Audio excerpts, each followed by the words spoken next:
military industry structures and modernizing military training curricula.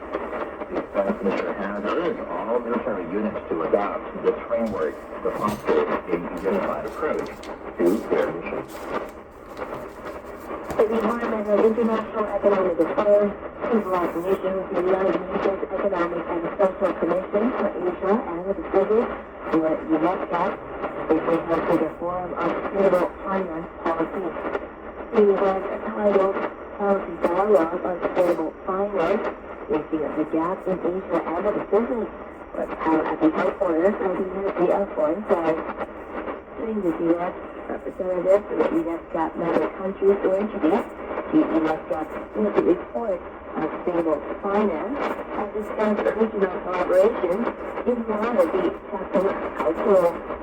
This collaboration aims to leverage sustainable finance as a key enabler for achieving these SDGs. At the high-level dialogue on financing for development, which took place on September 20th in New York, the 78th session of the United Nations General Assembly, expressed strong support for prioritizing sustainable finance. Listening to Radio Thailand World Service in English, directly from Thailand.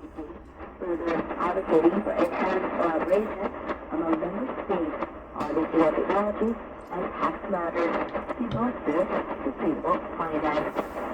In response to the current flood situation, the Ministry of Public Health has directed all affected provinces to be vigilant against diseases and threats linked with the floods, ensuring that people have uninterrupted access to medical care.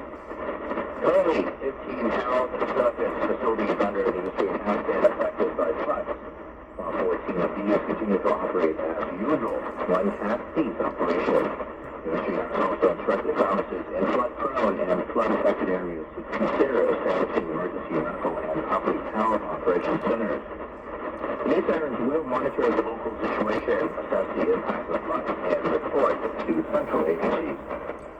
Now, the Department of Disease Control and Prevention of Public Health offices are meanwhile on high alert for flood-related disease and hazards.